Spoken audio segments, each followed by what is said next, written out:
Hello everyone. Today we're going to start a new chapter. It's about Canada. Please open your books, page 146. So, what do you know about Canada? Did you know that Canada is the second largest country in the world? Russia is the only country in the world that is larger than Canada. The United States is the third largest country in the world and shares many physical features with Canada.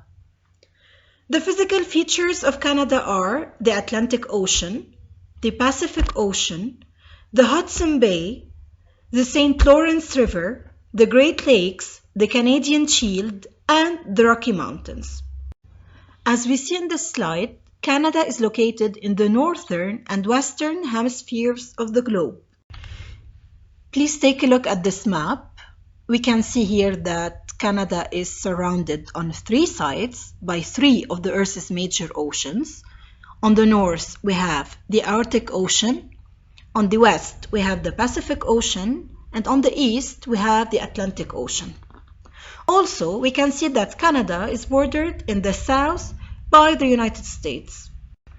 Having coastlines along each of the three major oceans, along with a southern border with the United States, makes trade and travel with the rest of the world easy for the Canadians.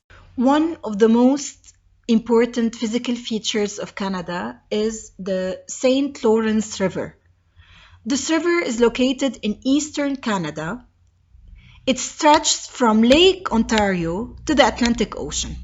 So why would this water be important? As we see on this map, the St. Lawrence River played an important role in Canada's history. This river allowed European explorers to easily travel farther into North America. Plus, it's an important international waterway since it links the Great Lakes to the Atlantic Ocean. Another important physical feature is the Great Lakes. These Great Lakes are Lake Superior, Lake Huron, Lake Ontario, and Lake Erie. The Great Lakes are located in southern Canada, four of which form part of the border between Canada and the United States. We see on the map that only Lake Michigan is unshared, lying in and completely controlled by the US. The last physical feature is the Rocky Mountains. They are located in the western portion of Canada. The Rocky Mountains stretch over 3,000 miles, means from British Columbia in Canada to New Mexico in the US. Canada's climate is influenced by the location of Canada. Canada is located far from the equator at much higher latitudes than the United States. So, this location gives Canada cool to freezing temperatures year-round. Most of southeastern part of Canada has a humid continental climate. So it has warm and hot summers and it has cold winters. Canada's central plains are an important source of canola, wheat, and other grains.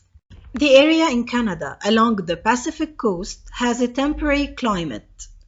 The ocean cools the region in the summer and keeps it warmer in the winter.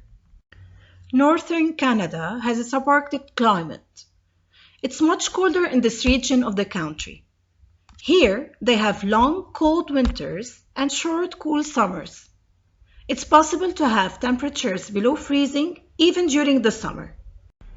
Canada is incredibly rich in natural resources. Some of their most important resources are iron, ore, nickel, zinc, copper, gold, lead, diamonds, and silver. Canada's large number of lakes and rivers are an excellent source of fish, freshwater, and hydroelectricity. Vast areas of forests provide lumber and pulp.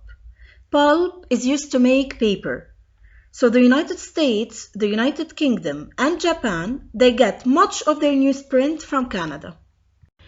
Canada has a large supply of natural energy resources, such as oil and natural gas. They have enough to supply their own needs and sell the rest to the other countries. So, in this section, you learned that Canada shares many physical features with the United States. However, Canada's geography is also different. Due to its northerly location, Canada has a cold climate. Also, fish, minerals, and forests are all important natural resources. In the next section, we're gonna learn about the history and the culture of Canada. Thank you.